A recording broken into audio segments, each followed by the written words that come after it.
In this video, we're going to use factoring to solve the equation that I have here. The right side is 0. So notice we have a factor here of x squared minus 3x to the 1/3 power, x squared minus 3x to the 4/3 power here. So we're going to factor out x squared minus 3x to the 1/3 power. So from the first group, taking out that factor, we're simply left with an x. From the second group, I'm going to be left with a 2. And I take out the x squared minus 3x to the 1/3 power, and that'll leave me with an x squared minus 3x to the first power. I'll leave it out, but if I put a 1 there, that's the same thing. Notice if I remultiply it, this times the x will give me what I have here. And then the x squared minus 3x to the 1/3 times the second group multiplies this factor right here.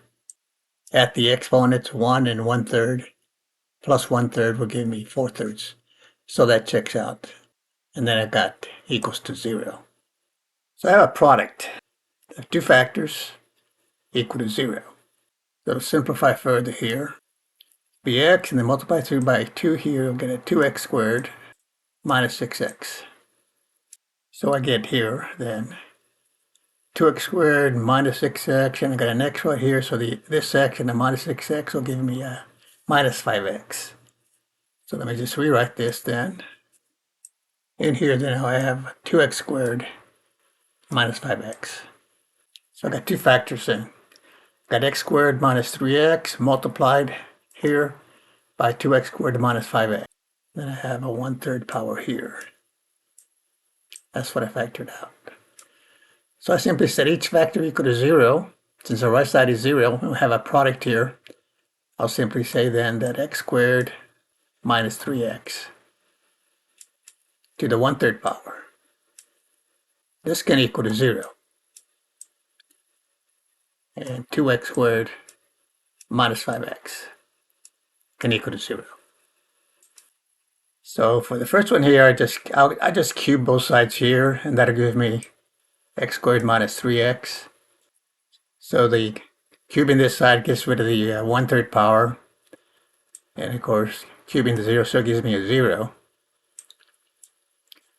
Then now we can just factor this out, take out an x. That leaves me with the product x times x minus 3 equal to 0. So set each factor equal to 0 and solve. This tells me that x can be 0. X minus 3 is 0 when x is 3. So two possible solutions so far are 0 and 3. And then this can equal to 0 over here, this other factor, 2x squared minus 5x. Let's factor out an x out of this. Used to be with x minus, or 2x minus 5 equal to 0. So we set each factor equal to 0 then. That means x can be 0, or 2x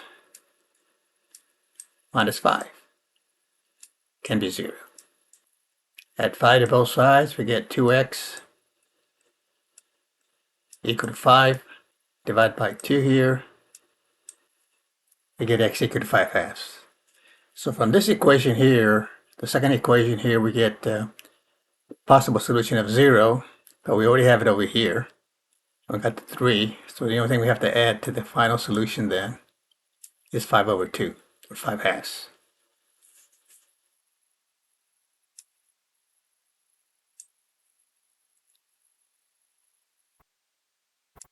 So there's 3 possible solutions. X equal to 0, x can be 3, x can be 5/2. Now 2 of them are pretty easy to check.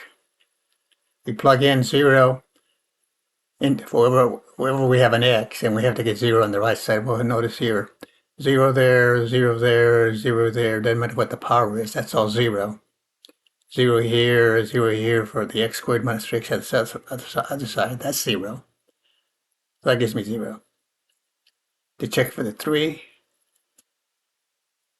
in this parenthesis here, 3 squared is 9, and here 3 times minus 3 is a minus 9, that's 0. That gets wiped out.